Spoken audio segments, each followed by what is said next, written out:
previous week, we are going to talk about 3 types of linear models, including first, linear discriminant, second, generative model, and the third, the discriminating model. In the previous week, last week, I have specified the generative model. In the lecture today, I'm going to complete this chapter. I'm going to talk about discriminative model, and then we will move on to the next chapter, neural networks. Okay, so let's have a quick review. In the previous week, we talked about probabilistic generative model. It is an indirect approach because we estimate the parameters of likelihood and prior to estimate the underlying posterior probability. Okay, so this is an indirect method. It is a generative model. In the following, let's talk about probabilistic discriminative model, or discriminating model for short. It is a direct approach because we use the generalized linear model to estimate posterior probability directly. So this is the major difference. In the following, we are going to talk about how to formulate posterior probability directly. In most cases, discriminative models have two major advantages. The first one is better performance. In most cases, discriminating models achieve better performance than generative models. The second advantage is less parameters. In the following, we will talk about the number of parameters in generative model and in discriminating model, respectively. Okay, so in this slide, it is also a review, quick review. We talk about generative model by using this key question. So I copy the formulation of generative model here. Our goal is to estimate the posterior. In generative model, we estimate likelihood followed by prior. So this is an indirect approach. In this slide, I summarize the 3 major differences between generative and the discriminative model. More specifically, by following the 3 rules, we can convert generative model to a discriminating model. First, we ignore the likelihood over class conditional probability and the class prior. In other words, we don't consider this equation. We don't use base rule. The second one is to apply nonlinear basis function to transform the feature vector. So as you can see here, in this equation, we estimate the posterior probability given one particular data point is feature vector. Because we would like to estimate the class distribution. This is posterior. And as you can see in the following, you can compare this one and this one. We convert the feature vector to its feature map. We employ a set of nonlinear basis function to make the feature transform.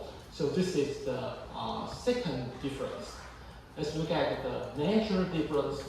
The posterior in the discriminating model can be written as a logistic sigmoid function acting on a linear function of the feature vector. It is a long sentence, but this sentence is used to describe this key equation we are going to talk about for the discriminating model. So this is our goal, posterior. And in the following, we use y to indicate the model. It is used to output the posterior probability for class 1. So y is the posterior probability for this data point belonging to class 1. So we use y to indicate posterior probability. Please remember this notation. Now let's look at the key question here. Okay, we still use logistic sigmoid function, sigma here, to formulate this probability. And the input here, the input to the logistic sigmoid function is linear with respect to the feature vector. So we consider the inner product between the weight vector to be learned, W, and the feature vector. So this is also a linear model because it is linear with respect to the input feature vector phi. Okay, so this sentence is used to describe this equation. In the following, our goal is to learn W. This is the so-called discriminating model. This is a two-class classification task. Therefore, the posterior probability for class 2 can be written as 1 minus the posterior probability for class 1. This is also a review. This is the formulation of the logistic sigmoid function.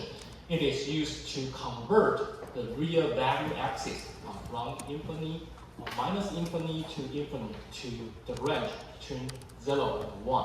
So it is widely used for probability prediction. Okay. Okay, it is a review. Now let's follow. In the following, we are going to consider new material. In this chapter, there are several types of discriminating model. Due to the time limitation, I will focus on one representative and famous discriminating model. It is called the logistic regression. Don't be confused by its name. Its name is regression. However, this model is exactly used for classification. Okay, so in the following, let's look at this linear classifier, logistic regression. Okay.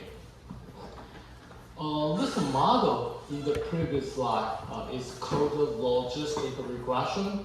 I copied the key question here. This is logistic regression is used to predict the posterior probability for class 1.